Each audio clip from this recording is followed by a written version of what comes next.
Media Doktor, sağlığın varlığında. Hər vaxtınız xeyir olsun. Media FM-in efirində Media Doktoru dinləyirsiniz. Bugün sizinlə birlikdə mənəm Sona Boynina və biz bugün doktorumuzla birlikdə nədən danışacağıq? Biz bugün danışacağıq kardioloji xəstəliklərdən. Bilirsiniz ki, dünyada kardioloji xəstəliklərlə bağlı çox dəhşətli statistikalar açıqlanır və təəssüflər olsun ki, ölkəmizdə bu xəstəliklərdə öndə gedən sıralardadır. Bunu dəfələrlə kardioloqlarımız vurğuluyurlar ki, ürək qan-damar sistemi səbəbli insanlarda ölüm hallarının baş verməsi daha çoxdur. Məsələn, xarici ölkələrdə insanlar, daha doğrusu elə ölkəmizdə də insanlar xərçəngin adını gələndə daha çox qorxurlar ki, xərçəng ölümə səbəb olur. Halbuki onkoloqlarımız deyir ki, bu dəqiqə ən çox ölümə səbəb olan xəstəliklər siyahısında elə kardioloji xəstəliklərdir. Bugün Kənan Əhmədovla həmsöhbət olacaq, invaziv kardioloqumuz. Doktorla əlaqə saxlamaq istəyən dinləyicilərimiz 010 382 29 99 nömrəsini yığa bilərlər.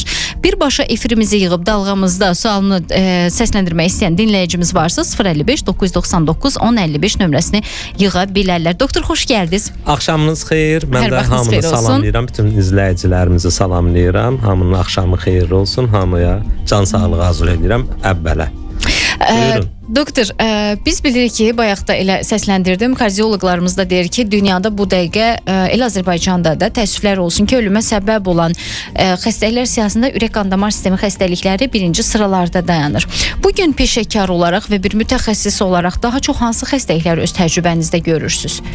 Mən ümumiyyətlə götürsək kardioloqam bildiyiniz kimi ürək xəstəliklərlə məşğul oluram. Ürək müalicəsinə həm invaziv, həm terapevtik müalicəsinə məşğul oluram və gündəlik mənim çalışdığım mərkəzdə mənimlə yanaşı çoxsaylı kardioloqlar çalışır və bizim mərkəz ən böyük ürək mərkəzlərindən biri olduğuna görə bunları vurğulamaq istəyirəm və ümumi olaraq xəstələrin timsalında bunları demək istəyirəm. Çoxsaylı ürəyin işemik xəstəlikləri və yüksək qan təzyiqi olan xəstəliklər son belə deyim 20-30 ildə daha çox Azərbaycan üçün spesifik olub. Bunların da müxtəlif obyektiv, subyektiv səbəbləri var. Yəni bu haqda da biraz geniş danışa bilərik əslində. Doktor, mən istəyirəm elə hipertoniyadan başlayaq. Çünki bugün kimi dindirsəz az qala hər kəsdə təzyiq xəstəliyi var. Hətta mən artıq gənclərdə belə bunun şahidi oluram. Çünki əvvəllər məsələn biz hipertoniya deyəndə, yəni yüksək təzyiq deyəndə daha çox yaşlı insanları görərdik. Mən məsələn uşaqlığımı xatırlayıram. Bu yaşlı insanlarda daha çox olardı. Ancaq indi baxıram ki, çox gənc yaşlarda öz yaşıtlarım, hətta məndən də gənc olanlar ürək qan-damar sisteminin xəstəlikləri barədə danışırlar və artıq onların öz üzərində həb gəzdirdiyini görürəm. Doktor, bu qədər gəncləşməsinin səbəbi nədir və bunların hipertoniyanın bu qədər gəncləşməsi həm də ürək xəstəliklərinin mi gəncləşməsi deməkdir? Bəzən hə, bəzən də yox. Hə, ona görə ki, ümumiyyətlə bu bir neçə aspekti qeyd edeyim əvvəldən. Demək, təzyiq nədən yaranır? Bu təzyiqin yaranmasının birincili və ikincili səbəbləri var. Birinci səbəbi onu araşdırmalar bunun beyində olan proseslərlə və yaxud da heç bir səbəbsiz və yaxud da irsi və yaxud da bir neçə səbəblə bunlara birincili deyirlər. Bu səbəbin hər hansı ikincili bir təsir edən faktoru olmur və bu adamlarda əsasən bu xəstəlik öz valideynlərindən desəm irsi də ola bilər, böyük əksəriyyətində, bəzi hallarda isə heç bir səbəbsiz çıxa bilər. Amma ikincili arterial təzyiq, yəni yüksək qan təzyiqinin olmağı, bəli, bu son illərdə çox aktual, çox geniş yayılmış, çox böyük bir mövzudur ki, hansı ki bunu mütləq müzakirə etməliyik və get-gedə də nəinki Azərbaycanda, digər dövlətlərdə də bu xəstəliyin ağırlaşmalarından olan fəsadlar, ağırlaşmalar, hallar, yəni bunların ağırlaşmaları nədir? Ürək xəstəlikləri, ürək çatışmazlığının əmələ gəlməyi, ürəyin işemik xəstəliyinin əmələ gəlməyi, beyin qan dövranı pozğunluğuna ən böyük rast gəldiyimiz, yəni işemik insult, hemorragik insultlar, bunlar hansı yüksək təzyiqin nəticələridir. Hə, ikincili nədən ola bilər? Bu haqda biraz müzakirə etmək lazımdır. İkincili səbəblər çoxdur. Bəli, ən böyük səbəb deyirlər, böyrək səbəbidir. Böyrəkdə ola bilər funksional pozğunluq və yaxud da nəsə başqa digər xəstəliklərin səbəbindən yüksək qan təzyiqi yaranır, amma gördüyüm xəstəliklər xəstələrin əksər hissəsində ikincili təzyiq daha çox sinirsel mənşəli, beyin mənşəli, yəni bunun gündəlik nevrotik pozğunluqların, panik pozğunluqların, nevrosteniyaların və digər sinir əsəb gərginliyi fonunda daha çox yüksək olmasıdır. Hə, bəli, ikincili də var, başqa formlar da var. Bunlara nədir? Bunlara ən çox qida və qəbul etdiyimiz hər hansı bir qida vasitələri və yaxud da nə, bunların da tərkibində daha çox duzun miqdarı çox olan qidalar çox yüksək təzyiqin yaranmasına və yaxud da ən azından təzyiq xəstəsi olmasa da adam, amma daimi yüksək təzyiqlə gəzməyinə səbəb olur. Bunu bir çox hallarda xəstələr bilmirlər. Yəni ancaq Allah eləməsin nəsə bir fəsad olduğu zaman üzə çıxır və yaxud da təsadüfən təzyiqimi ölçdürüm deyir, bir dəfə təzyiqini ölçdürür və o zaman 150-160 ən azı təzyiq kimi görünür. Amma bunun səbəbini axtardıqda görürük ki, bunun bir çox hallarda, çox 70-80% söhbət yenə deyirəm, cavan adamlardan gedir. Şimdi yaşlı adamlarda siz dediyiniz kimi müəyyən yaşdan sonra bəli əmələ gələ bilir. Bu irsi və yaxud da digər irsi, damarların kirəzləşməsi və digər faktorlarla yuxarı təzyiq ola bilər, bəli. Bu 50-60 yaşdan yuxarıda. Amma siz dediyiniz kimi mən daha çox cavan adamlar üçün bunları danışıram, bəli. Cavan adamlarda daha çox qida faktorudur. Bir, qida niyə?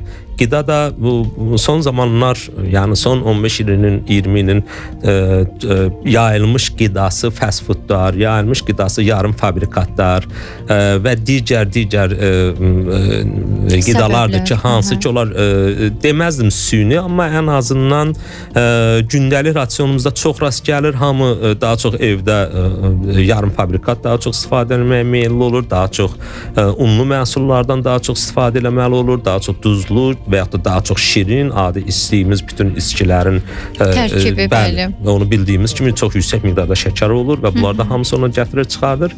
Və başqa biraz az deməzdim, amma yəni indi burada qadın kişi ayırsaq daha çox burada içki, alkoqol içkilərdən nəzərdə tuturam və daha çox siqaret. Bunlar hər biri damar divarını zədələmə xüsusiyyətinə malikdir. Ən azından damarlarda zədələməsə də ilk dövrlər daha çox spazm, yəni daralmalar verir və bu da yüksək təzyiq yaradır. Yüksək təzyiqi də çox hallarda bu tipli cavan xəstələr gələndə xəstə deməzdim də, yəni onlar bəlkə də xəstə deyil. Bəli. Çünki onların heç birinə biz dərman təyin eləmirik, sadəcə araşdırırıq. Araşdırma nəticəsində təyin eləyəndə ki, həqiqətən bunun səbəbi ikincilidir. Dediyim səbəblərdən də nevrotik qida və yaxud da içki və yaxud da siqaret və yaxud da nəsə. Bu ikincili səbəblərdirsə, əgər onlar heç bir dərman müalicəsi tələb eləmirsə, əlbəttə ki, biz də heç bir təyin eləmirik. Sadəcə sağlam həyat tərzi məsləhət görürük və sizə deyim ki, bu tipli insanların ən azı yarıdan çoxusu heç bir dərmansız öz-özünə sağalır gedir. Təzyiqi normaya düşür və tam özünü adam normal hiss edə bilir. Hə, bəzi xəstələr də vardır ki, bir də görürsən heç bir müalicədə almır. Adam adı nəyim var, başım ağrır deyə gəzir və baş ağrısı isə yəni öyrəşir buna. Bu baş ağrı vərdiş eləyir zamanla. Bəli, sadəcə elə bilir ki, bu sadəcə bir baş ağrıdır. Bir adi bildiyimiz ağrı kəsicilər, parasetamol və yaxud da nəsə bu tipli dərmanlardan istifadə edir və ağrı kəsir, həqiqətən də kəsir. Amma səbəb götürülmür ki, təzyiq daim yuxarı olur, daim yuxarı olduqca öyrəşir və bir insan əgər bir müddət 130 öyrəşirsə, sonra 140 öyrəşir, sonra 150 öyrəşir və belə artıq davamlı təzyiq gəldikdə isə bizim verdiyimiz dərmanların demək olar ki, əksəriyyətinin ya köməyi az olur və yaxud da kömək eləmir və yaxud da məcburuq biz kombinasiya, yəni bir neçə dərmanı bir yerdə yazaq. Onda da hər bir dərmanın yaxşı tərəfi olduğu kimi bildiyiniz kimi pis tərəfləri də var da, yan təsirləri çıxa bilər, başqa effektləri ola bilər və bu şeylərə çox diqqət etməli. Əsas da cavan insanlar dediyim şeylərə diqqət etdiyi təqdirdə, yəni bu təzyiq xəstəliyi də çıxmır və digər ürək xəstəlikləri də çıxmaya bilər. İnvaziv kardioloqların doktor belə həmsöhbət olduğumda ən çox aqressiya ilə qarşıladığı məqamlardan biri də odur ki, deyir, gəlir adama stent qoyuruq və deyirəm ki, siqaret çəkməyəcəksən, deyir, yox, mən siqareti ata bilmərəm. Ən çox aqressiv yanaşdıqları məqamlardan biri budur. yaxşı o zaman mənim yanıma niyə gəlmisən? Yəni mənim köməyimi istəyirsənsə. Haqlısınız, bu tez-tez rast gəlir və mən sizə bir də maraqlı bir şey deyim. Məsələn, bizim mərkəz indi bir çox mərkəzlərdə Azərbaycanda, Bakıda bu çox yaxşı inkişaf, güclü inkişaf edib bizim invaziv kardiologiya və digər kardiologiyanın sahələr çox güclü inkişaf eləməkdədir. Bizim mərkəzdə gün ərzində çox həkimlərimizin hamısı bir yerdə, məsələn, belə deyim, 20-30 angiografik müayinə olur. Və 20-30 angiografik müayinədən ən az olmasa bir 10-15 stent implantasiyası eləyirik, stent qoyuruq. O 10 stentdən ən az olmasa mən sizə deyim 3 və yaxud da 4 xəstə təkrar gəlişlərdir.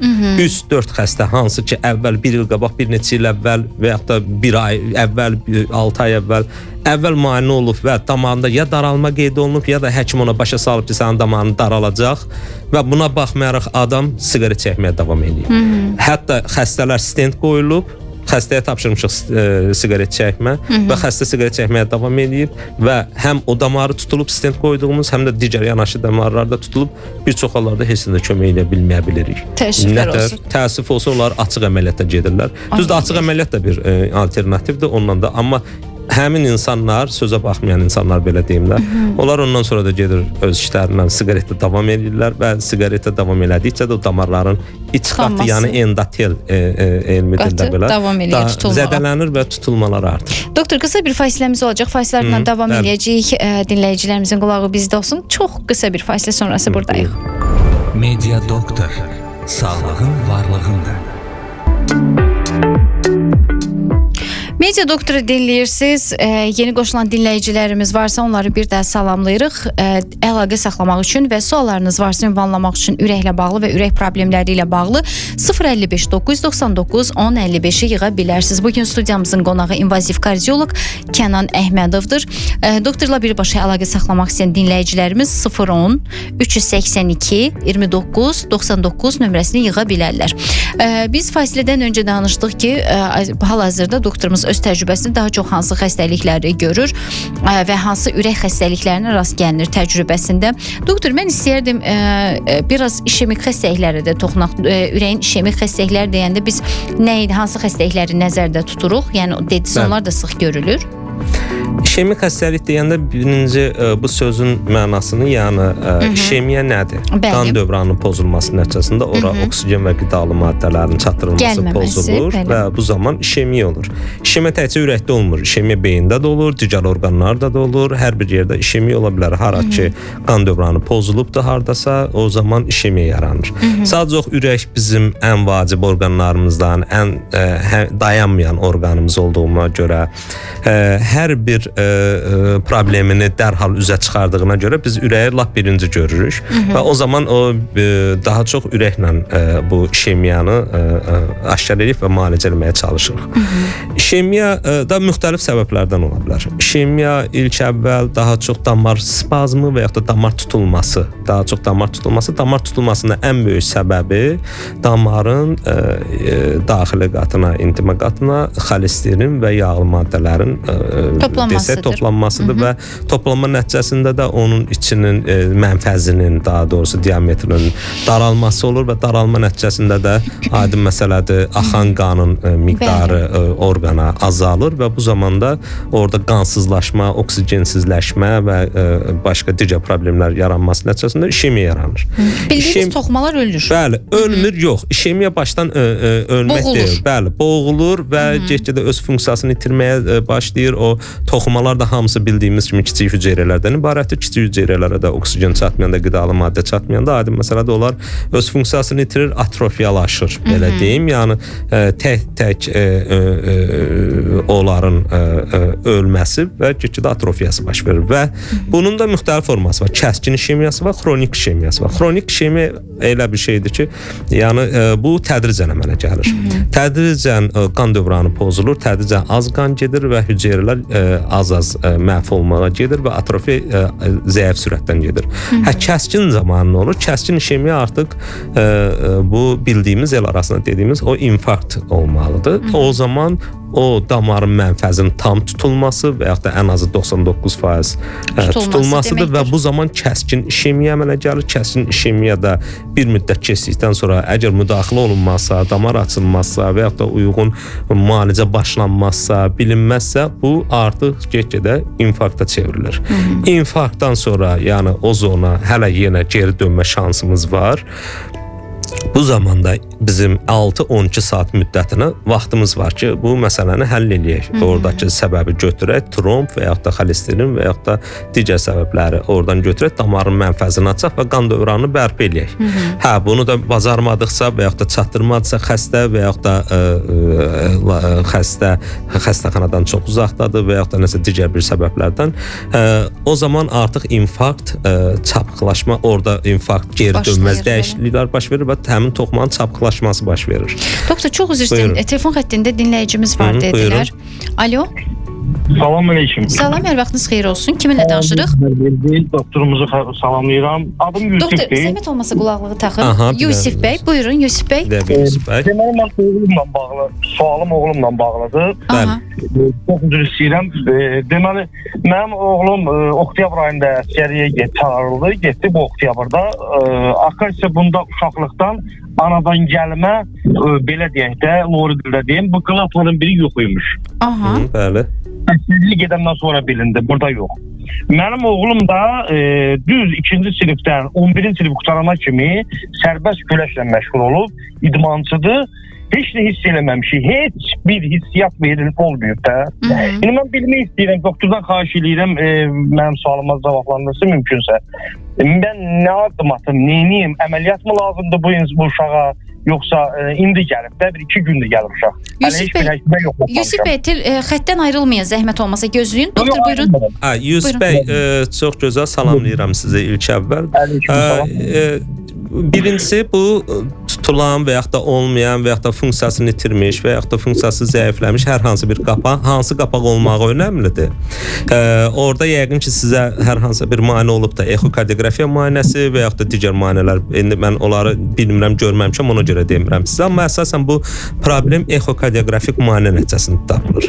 Bunun da dediyiniz kimi, əgər uşaq çox maşallah elə sağlam və heç bir problem baş verməyibsə, yəqin ki, gələcək üçün də bizim bir ciddi bir problemimiz olmaz. Sadəcə olaraq bu problemi biraz kökündən araşdırmaq lazımdır. Bəli, elə problem var ki, insan uşaq orqanizmi cavan olduqca onları tolera eləyə bilir. Yəni bunu nə qədər fiziki aktiv olsa da, bəli, o bir ürəyin digər qapaqları, belə deyim, funksiyaları, boşluqların funksiyası onu elə gizlədir ki, heç bir şey aşkar olunmur. O da bəzi görmüşəm mən belə xəstələr ki, məsələn 30 yaşdan sonra, ən çox da bu indi bu oğlan uşaqlarında yox, qızlarda daha çox bunu nə vaxt aşkar edirik? Çox rast gəlir bizə hamiləlik zamanı, oradakı bəli, çox rast gəlirik. Onlar heç 30 yaşına qədər, 25 yaşına qədər, ana olana qədər, hamilə olana qədər heç vaxt aşkar olunmamış problemi gəlib biz hamiləlikdə ex eləyəndə tapırıq. İndi oğlan uşaqlarında da tərsinə, oğlan uşaqlarda əslində əskəriyə gedəndə bunlar rutin müayinələr olurlar, ürək müayinəsi ola bilər. Yusuf bəy, gəlin belə eləyək, siz mənim nömrəmi götürün, o sənədləri atın mənə, mən onu baxım və nə dərəcədə problemin ciddi olub-olmamağı haqqında sizə fikir bildirim. Çox üzr istəyirəm, sənədlər hələ çatsadır, gəlməyib. Hətta mən uşağı da qeydiyyata sala bilməmişəm voyinkomatda, yeri voyinkomatda. Sadəcə olaraq hardasa bir həftəyə dedilər ki, bir həftəyə gələ bilər. Olsun. Olsa bu, yəni əgər indiyə qədər bir problem olmayıbsa, yəqin kəskin bir şey deyil. Kəskin bir şey, yəni sadəcə bu bizdə də bir vaxt alacaq. Mən araşdıracağam. Ola bilər ki, mənim elədiyim müayinə yox, başqa bir digər müayinəyə yönəltdik sizi, başqa müayinə və onunla sizə daha dəqiq diaqnoz qoyarıq. Siz də rahat olarsınız, uşağımız da rahat olar və yaxud da birinci yenə də ümumi belə qabağa getmək kimi olmasın. Yəni nə problem olur olmasın. olmasın. İnşallah ki bu yəqin ki Azərbaycan daxilində həll eləyəcəyimiz bir problemdir.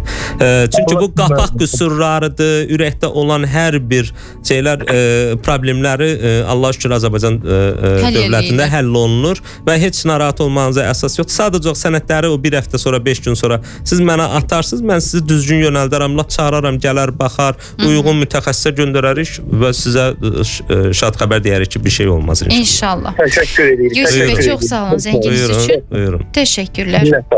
Buyurun. Övladına da Allahdan şəfa diləyirik. İnşallah ciddi bir şeylər olmaz. Əslində şükürlər olsun, Azərbaycanda son dövrlər həqiqətən də istənilən cərrahi sahəsində innovativ addımlar atılır. Bəli, hər şeydə həm cərrahlarımız öz üzərində işləyir, maşallah, çox gözəl əməliyyatlar həyata keçirirlər, hətta ürək köçürülməsinə belə nail oldu kardioloqlarımız. Yəni bu bizim avantajımızdır həqiqətən bir ölkə olaraq. Hətta bəzən o müəyyən tibbi prosedurlar var, görürsüz, dərmanlar var, preparatlar var. Deyirlər ki, hətta məsələn dünyanın 5 ölkəsində varsa onlardan biri Azərbaycandır. Bu həqiqətən insanın köksünü qürurla doldurur.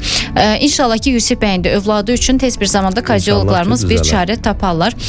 Kenan bəy, biz tanışırdıq. Bu arada mən nömrəni bir daha vurğulayım. Ola bilər ki bizi dinləyən dinləyicilərimiz doktora müraciət etmək istəsinlər. 010 382 29 99. Bir daha deyim, 010 382 29 99. Bəzən görürsüz dinləyicimiz deyir ki, tez-tez səsləndirirsiniz nömrəni, biz götürə bilmirik. Doktorumuz invaziv kardioloqdur. Həmin nömrə vasitəsilə əlaqə saxlaya bilərsiniz. Birbaşa efirimizə sual ünvanlamaq istəyən dinləyicimiz isə 055 999 1055 nömrəsini yığa bilər.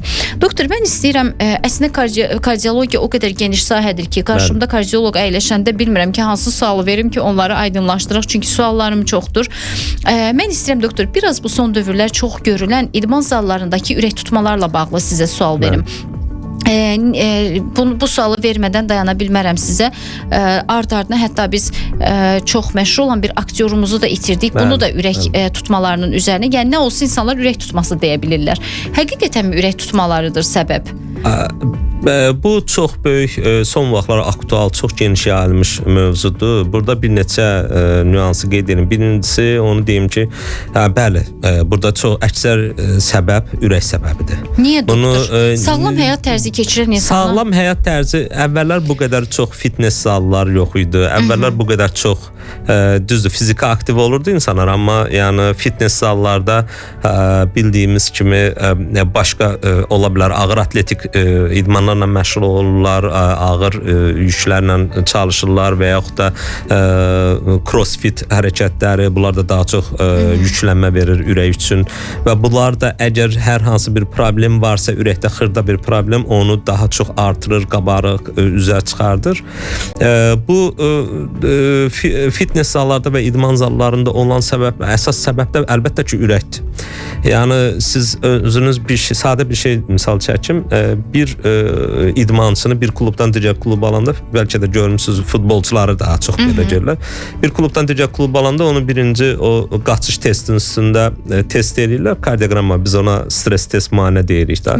Ondan sonra alırlar bir kluba. Demək bu klub rəhbərliyi də, yəni orasını fikirləşir ki, birdən bunun yaxşı oynamağına baxma, idmançı olmağına baxmayın, bəlkə nəsə problemi var bunun, sabahsı gün problem yaşamayaq. Yəni bu adi, hamımızda o bir futbolçunun bir tayıq, yəni biz də o müayinələri eləsək, daha yaxşı olar ki, hamı üçün onu məsləhət görürəm. İlk əvvəl bu idman zalına getməmişdən qabaq ən azı xırda bir müayinələr, sizdən qeyri-adi bir şeylər tələb olunmur, elə bir xərcli bir şeylər də deyil ki, bundan ötəri, yəni deyim, nəsə bir problem ola, bəli. Yəni böyük bir şeylər deyil, sadə bir kardioloqla söhbət eləməyiniz bəzən bəs eləyər və hər hansı elə bir şikayət ola bilər ki, xəstənin bildirdiyi elə bir şikayət ola bilər ki, xırda bir şikayət olar, amma kardioloq onu dərhal tutar və onu yoxlamağa başlayır və buradan daha böyük bir və yaxud da xəstəlik, patologiya, hər hansı bir şey aşkar edir və nəyəsə ya qadağı eləyər və yaxud da tərsinə deyər ki, yox, heç bir şeyin yoxdur, qorxma, rahat davam edə bilərsən idmana. Məndən olsa, yəni hər bir şəxs, yəni əgər hər hansı bir şikayəti varsa, %100 bu getməlidir həkimə. fitnessdən qabaq, yəni ən azı ömründə bir dəfə də olsa getməlidir. Bundan əlavə, bu ürək xəstəlikləri daha çox deməzim ürəyin işemik xəstəlikləri, təzyiq xəstəliyi və şəkər xəstəliyi kimi ən azı bir 50-60% irsidir. İrsi, yəni ata və yaxud da anadan daha çox övladlara gendən ötürülməsi kimi ola bilər. Hamıda olmur, amma yəni ən azı 50-60% uşaqlara ola bilər. Ona görə əgər anamnezdə və valideynlərində və yaxud da yaxın əmisi, dayısı və yaxud da xalası, bibisi, nədirsə ən yaxın qohumlarından gedir söhbət.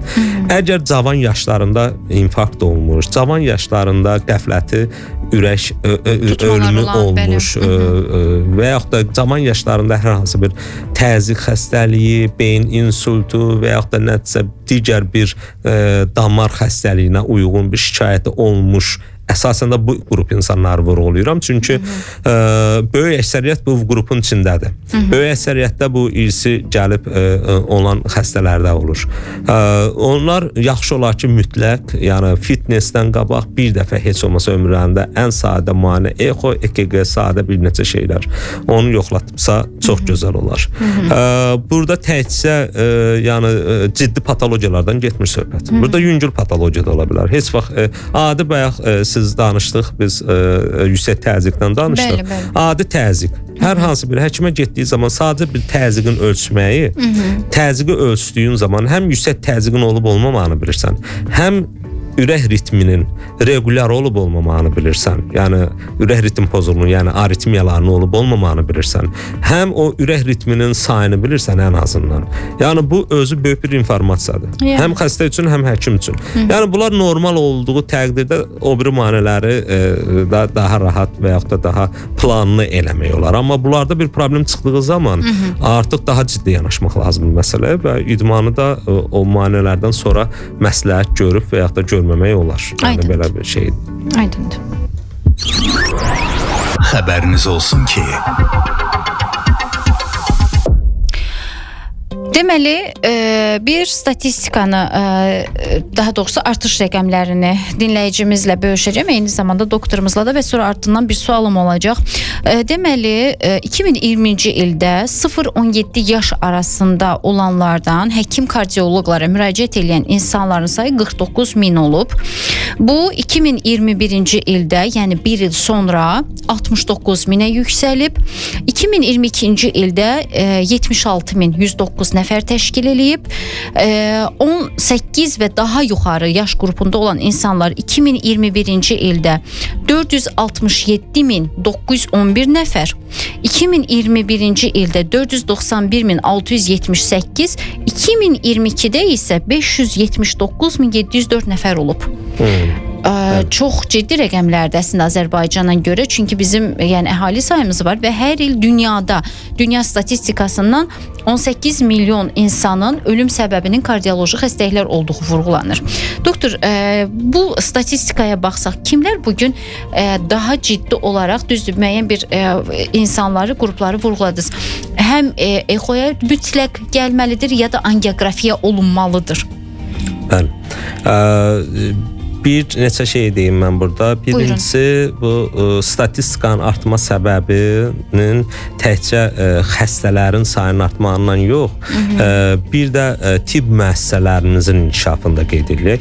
Yəni siz təsəvvür edirsiniz, bu hardasa bir 10 il, çox uzağa getməyə, 10-15 il qabaq sadə bir, mən indi böyüklərlə məşğul olam, 18 yaş yuxarı xəstələrlə daha çox məşğul olam mən.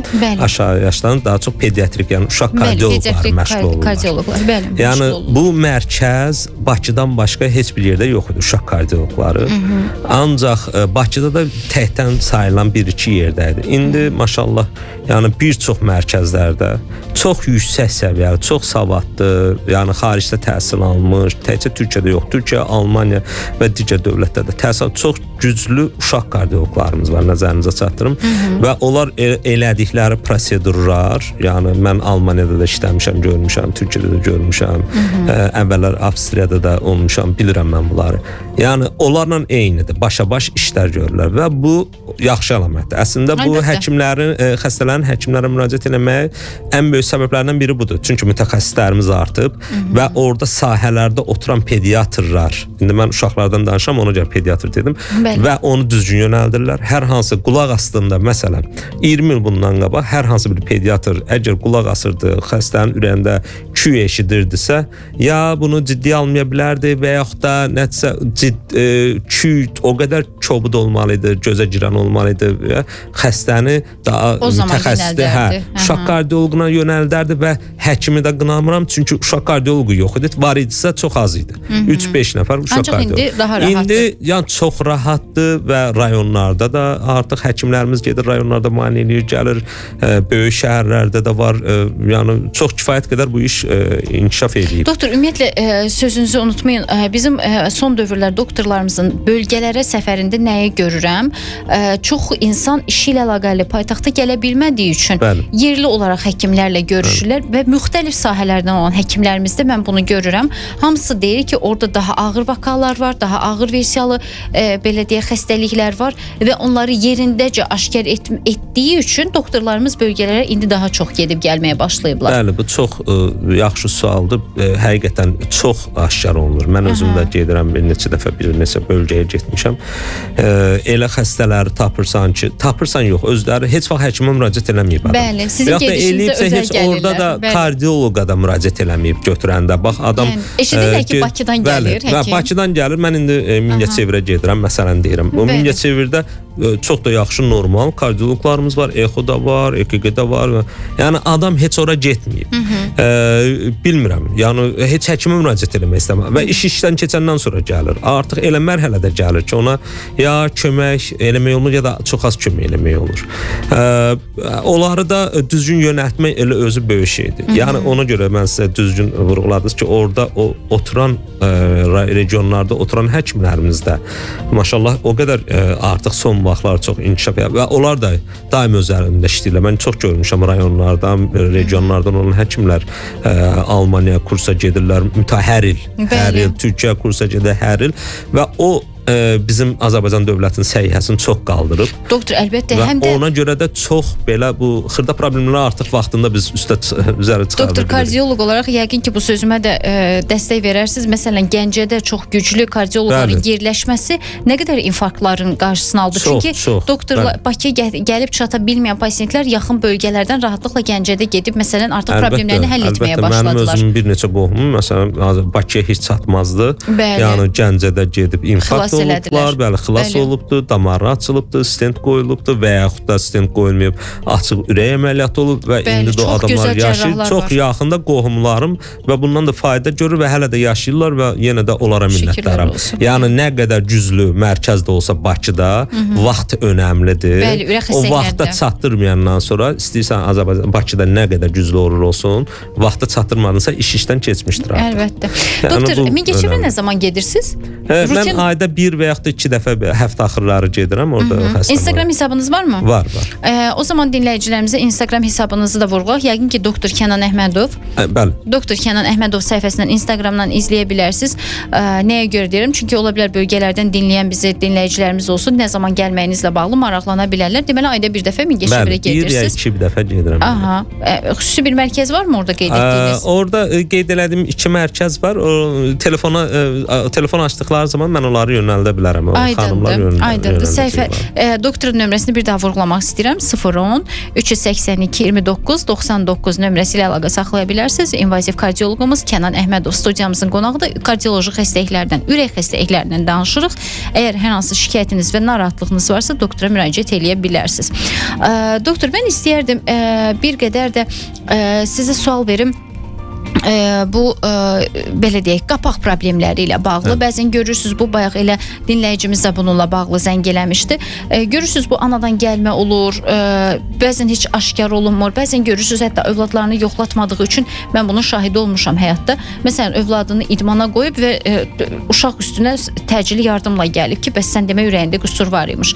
Düzdür, son dövrlər artıq bu idman trenerlərinin tələbkar olmağını çox bəyənirəm. Çünki hamıdan tələb edirlər ki, bəli, sənət gətirin, mən arxain olmaq istəyirəm, bəli. Amma olur da ki, bu bəzən təsadüfən üzə çıxır. Ümumiyyətlə, ürəkdə qapaq çatışmazlığı niyə olsun axı? Bu dediyiniz qapaq çatışmazlığının əsas bayaqki xəstədə davası Yusuf bəy dedi öz oğlunda böyük ehtimalla onda anadan gəlmə olubdu. Əsasən anadan gəlmə olur, qazanılma olur. Bunu iki qrupa ayrılırlar. Bəli. Qapaq qüsurları, ümumiyyətlə ürək qüsurları, ürək xəstəlikləri, ürək qüsurları iki qrupa: qazanılma və anadan gəlmə. Anadan gəlmə bu embrional dövrdə olan problemlər. Əslində bu da belə kənara çıxmayayım. Bu da çox güclü inkişaf edib vaxtında aşkar olunur. Artıq döldə 6 aylığından 5-6 aylığından sonra fetal Doppler müayinələr aparılır və xüsusi onun mütəxəssisləri var. O biz deyilik. Onun xüsusi fetal exoçular var. Bəli. Onlar ana bətnində artıq nə qədər ciddi problemli olub olmamağını bilir və o qədər xəstə görürəm ki, yəni o fetalçılar onu tapırlar, göstərirlər və çox ciddi problemlər. Eləsi olur ki, yəni uşaq doğulsa belə yaşamaz. Yəni elə onlar vaxtındakı çox böyük, yəni o vaxtında çox yaxşı şeydir ki, vaxtında ən azından bunu aşkar olur. Hə, bəzən də elə patologiyalar olur, o da qazanılma olur, amma onu fetalda da baxsan da görmək olmur. Bunlar qazanılma və bunların da müxtəlif növləri var. Elə ağır və yüngül formaları var. Elə yüngül formalar var ki, onlar bəli, müəyyən yaşa çatandan sonra artıq aktivləşir, daha çox belə deyim, genişlənir. O qapaq çatışmazlığıdırsa və yaxud da daralmasıdırsa, ən çox bunlar olur. Ya daralma olur, ya çatışmazlıq olur. Və müəyyən yaşdan sonra, böyük yaşlardan sonra daha çox özünü üzə çıxardır. Çünki balaca yaşlarda, körpə yaşlarda və yaxud da uşaq yaşlarında hələ orqanizm balacadır. Ona az qan vermək lazımdır, az işləmək lazımdır, elastikdir. Bəli, amma müəyyən yaşdan sonra artıq yüklənəndən sonra artıq problemlər bir-bir üzə çıxır. Bayaq dediyim problem kimi, məsələn, qadınlarda, qızlarda ana olduğu zaman, hamilə olduğu zaman və yaxud da oğlanlarda da əskəriyə getdiyi zaman və yaxud da ağır idmanlar elədiyi zaman avtomatik üzə çıxır. Hə, bəli, qazanılma nədən olar? İndi anadan gəlməni dedim ki, bu ola bilər, bunu üzə çıxardıb və yaxud da yenə deyirəm ki, indiki zamanədə hamı artıq belə problem olduğu kimi hər hansı bir pediatr bir dənə farendoskop qulağına tutub baxdığı, küy eşitdiyi zaman dərhal kardioloqa yönəldir və olaraq diaqnoz təsdiqlənir və yaxud da inkar olunur. O qədər var ki, qulaq asırsan küy var, amma heç bir patologiya yoxdur. Çox görmüşəm. Qan azlığı və yaxud da digər müxtəlif səbəblər olar. Küydür, amma bunun heç bir qapaqla problemi yoxdur, ürəklə problemi yoxdur. Hə, aşkar olunduğu zaman da düzgün yönəlir, düzgün müalicə və yaxud da düzgün əməliyyat və yaxud da düzgün rejim məsələni həll edir. Qazanılma nədən olur? Qazanılmanın uşaq yaşlardan gedirsə söhbət, böyük yaşları deyərəm. Uşaq yaşlarda daha çox endokarditdən olur. Endokardit də infeksiyon mənşəli olur. Ən çox diş və boğaz, angina, o revmatizm deyirlər əvvəlində. Yəni revmakardit kimi bir şey olur və o daha çox streptokok, stafilokok onlar o ürək qapağına çökür, qana keçir, belə mexanizm danışmaq çox istəmirəm. Yəni infeksiya qana keçir, doğru dillə desəm, o da gəlir ürək qapağını birbaşa zədələyir. Ürək qapağının da üzərində o təbəqə çox həssasdır. O özünə bu infeksiyanın yığma, zədələnmə xüsusiyyətinə malikdir və dərhal zədələndiyin zamanda orada qapaq problemləri yaranır. Bu da qazanılma qüsuru olur. Media Doktor davam edir. Media Doktoru dinləyirsiniz. Biz davam edirik. Kənan Əhmədov studiyamızın qonağıdır. İnvaziv kardioloqumuz. Əlaqə saxlamaq istəyən dinləyicilərimiz 010-380-229-99 nömrəsi ilə əlaqə saxlaya bilərsiniz. Efirimizə zəng eləmək istəyən dinləyicimiz varsa 055-999-1055-i yığa bilərlər. Doktor, mən istəyirəm bir qədər bu invaziv olan prosedurlardan danışaq. Məsələn, stentlərin yerləşdirilməsi kimi. Məsələn, stent neçə dəfə istifadə oluna bilər? Stent kimlərə istifadə olunur? Bir də son dövrlər daha çox istifadə olunan dərmanlı stentlər məsələsi. Bildiyim qədərlə artıq dərmansız ümumiyyətlə yerləşdirilmir. Yoxdur, bu barədə zəhmət olmasın.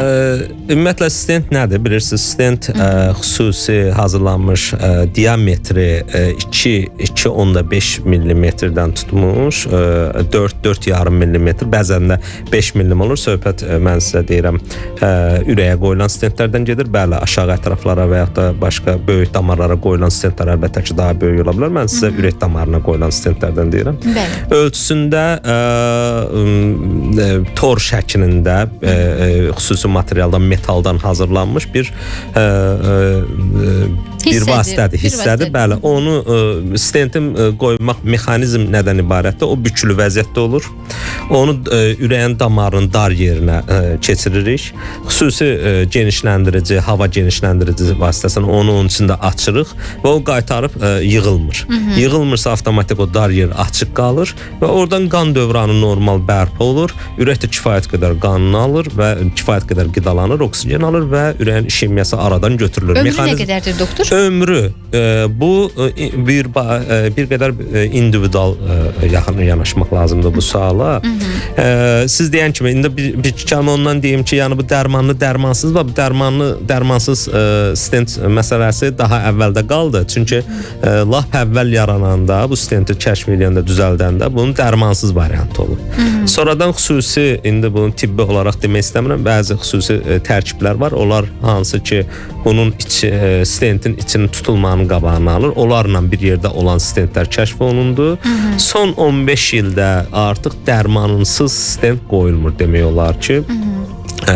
Çünki həm yoxdur, istifadədən çıxarılıb, həm də maliyyəti elə bir rəqəmə gəlib çatıb ki, yəni dərmanlı stentlər çox əl çatandır və çox geniş istifadə edirik. Gün ərzində yəni çox xəstələrə istifadə edirik. Təkcə bizim mərkəzdə ən azı gün ərzində 10-15 xəstəyə stent qoyulur.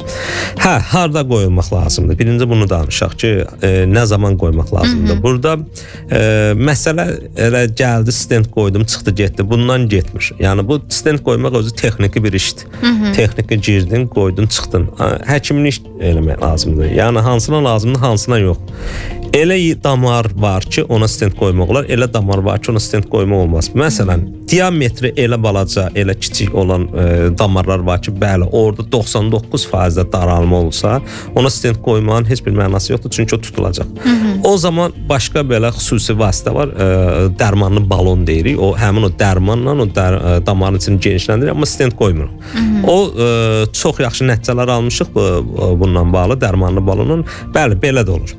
Bundan başqa nə ola bilər? Elə bir haçalı damarlar ola bilər ki, və yaxud da elə bir ana damarın lap baş hissəsində olan bir yerlər ola bilər ki, bəzən onlara da stent qoymaq mümkün olmur. Bu halda belə olduğu zaman bəzi xəstələri biz açıq ürək əməliyyatına veririk, amma yəni o da bir yoldur, o da bir üsuldur və ondan da sonra xəstələr çox yaxşı nəticə əldə edə bilir. Sadəcə ilk əvvəl biz bütün xəstələrə çalışırıq daha çox açıq yox, bəli. Stent yox, yəni ən azı invaziv qiymətləndirək ki, buna mümkündür, yoxsa yox. Bütün xəstələri konsilium eləyərək qərar veririk. Neçə faiz insana məsələn bunu invaziv etmək olur? Yəni stent yerləşdirmək? Faiz deməzdim. Yəni ən azı çoxluqdur, azlıqdırmı onlar? Yox, mən ümumi bizim xəstəxananın faizini deyim. Faiz deyə bilmərəm, say deyə bilərəm. Gün ərzində biz 20-30 angiografik müayinə ediriksə, onun yəni ola bilər ki, 18 dənəsi, belə onlara heç bir şey müdaxilə olmur. Onlar tibbi müalicə qərarı verilir. Niyə olur onlar? Bəzən məsəl üçün elə klinika olan xəstələr olur ki, yəni tipik şikayətdən gəlir, angiografik edirsən, oradan da sadəcə spazmdır. Onda elə xəstə o deyirlər, bəzi xəstələr deyirlər angiografi elədi, anjo deyirlər daha çox. Anjo elədi, damarımı açdı. Yəni angiografi eləyib damarını açmırıq. Biz sadəcə angiografi eləyəndə həmən yerə o kontrast maddədən əlavə xüsusi damar genişləndirici dərman vururuq. O spazm oradan götürülürsə, spazm da funksional bir şeydir, götürüldü, məsələ bitdi.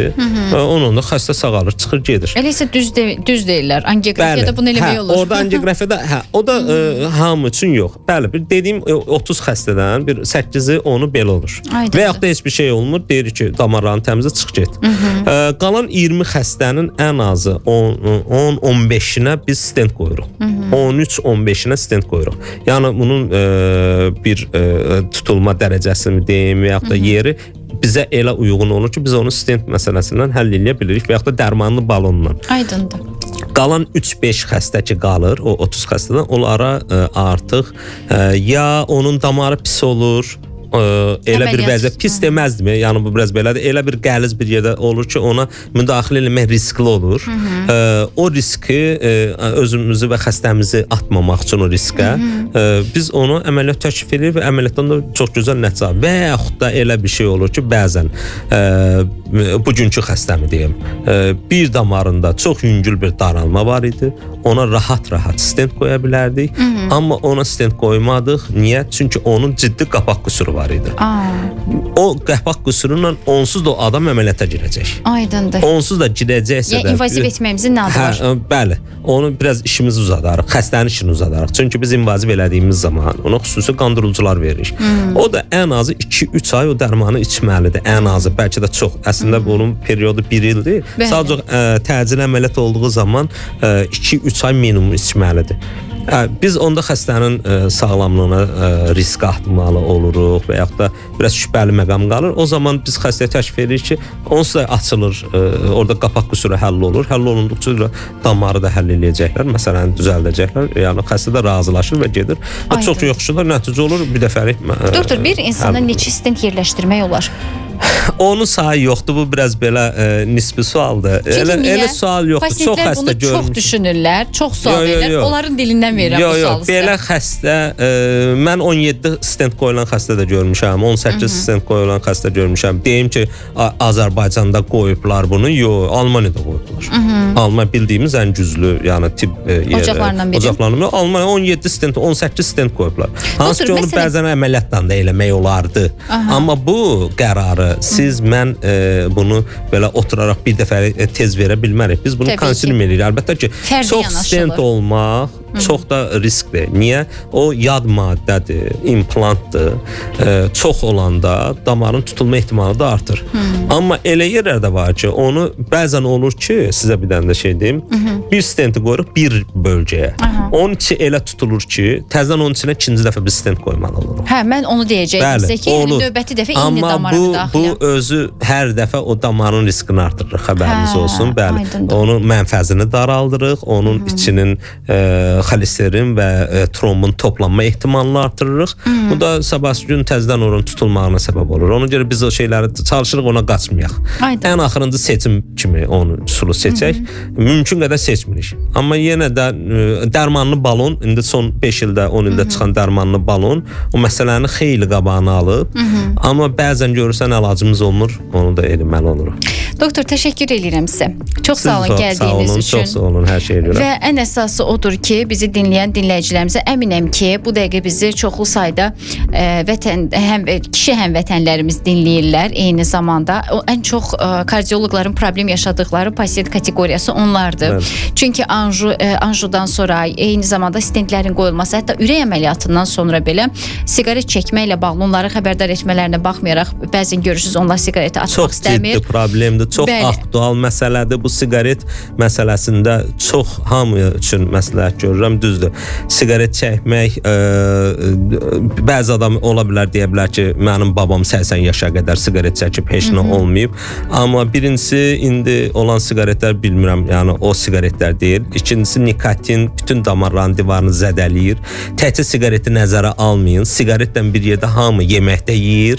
Yemək yediyimiz yeməyin içində də damar zədələyən var və bu iki faktor birləşəndə daha təhlükəli olur. Ona görə mümkün qədər bu siqaretdən uzaq durmaq, ən azı risk faktorumuzun birini azaltmaq bizim sabahsı gün infarkt olma ehtimalımızı ən azı bir 10-20% azaldacaq. Yəni hərəsini biraz azaltdıqca biz riskimizi azaldacağıq. İnşallah gələcəkdə bu problemlə üzləşməyəcəyik. Doktor, təşəkkürlər. Kənan Əhmədov studiyamızın qonağı idi, invaziv kardioloqumuz. 010-382-2999 nömrəsini yığaraq əlaqə saxlaya bilərsiniz.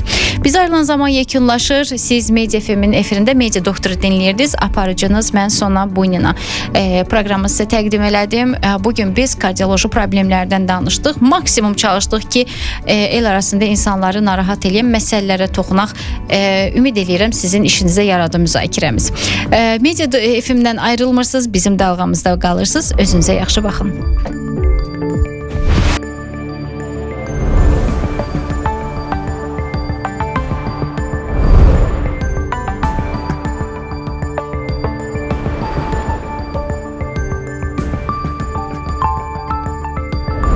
Media doktor. Sağlığın varlığındır.